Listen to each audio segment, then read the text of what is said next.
from whose name the word nicotine is derived, introduced tobacco to France in 1560. The tobacco then spread to England. The first report of a smoking Englishman is of a sailor in Bristol in 1556.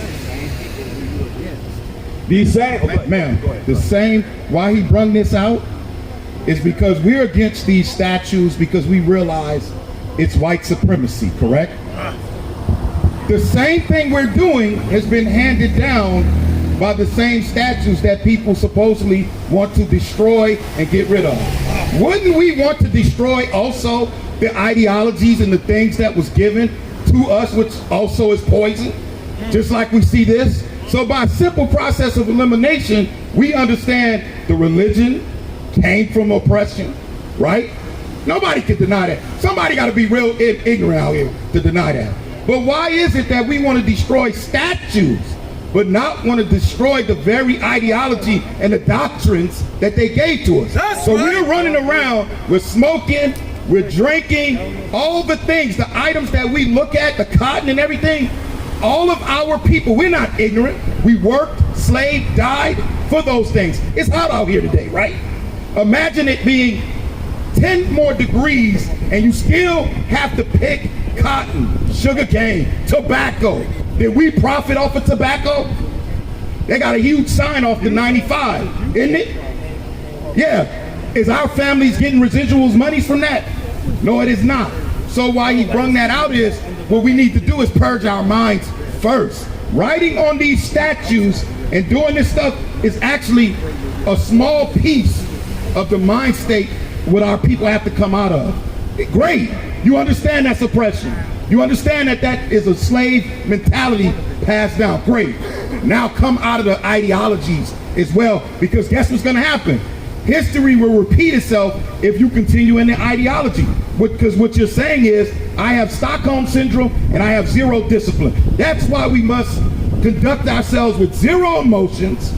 All these people riding around the world, they're standing up for us. Shouldn't we be standing up for ourselves? That's right. Shouldn't we have a voice? Shouldn't we have a voice? Bring it up. They kneeled on our brother's neck. Shouldn't we speak first?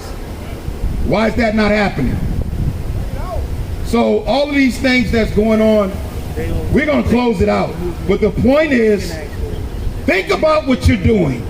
We can read the Bible all day. We can go through, we can read the Bible all day.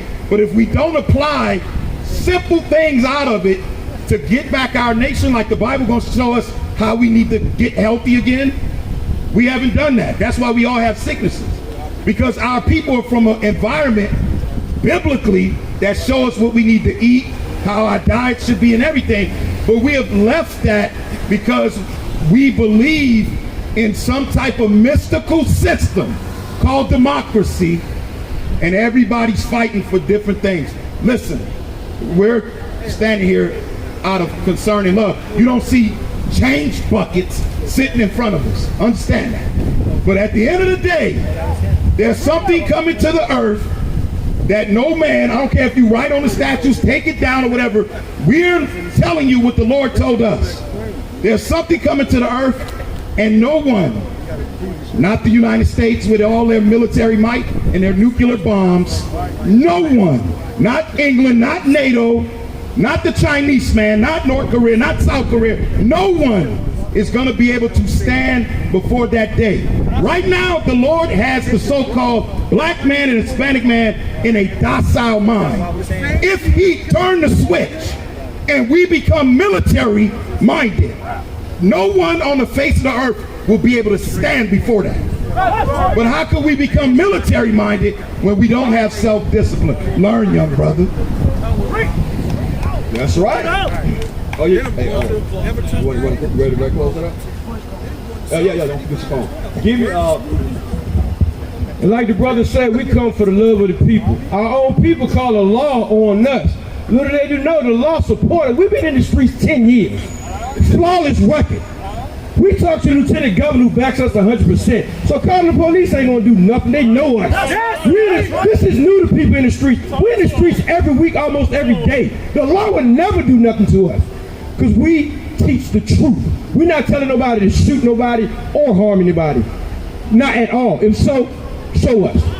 They would never touch us. Never. That's right. Come on over here. That's right, because no. You know what? Because you're right, because like the brother's saying, we tell our people to keep laws to keep them from going to jail. Right. You know, I mean, what's wrong with us trying to get our people in order? How to treat our women, how to treat our children, how are we gonna hold hands with everybody else? We hate ourselves. That don't make no sense. Why you have black on black crime? Because we hate ourselves. And once we clean that up, how you gonna clean up somebody else's backyard? You can't clean yours up. That's right. And it comes with laws. It comes with respect. We deal in order and respect. Once we do that, then we don't have to worry about nobody policing us. We police ourselves with the commandments. You get double whammy. Because like he was saying, we can police ourselves, how we treat each other, how we dress, how we handle even finances. Because if I owe you money, I'm supposed to be a man of my word and pay you. That's what the scriptures say. If I live by those principles, but because we don't live by those principles, because Christianity in these churches teach you the laws done away with. And when they tell you that, how you gonna tell a lawless people the laws are done away with?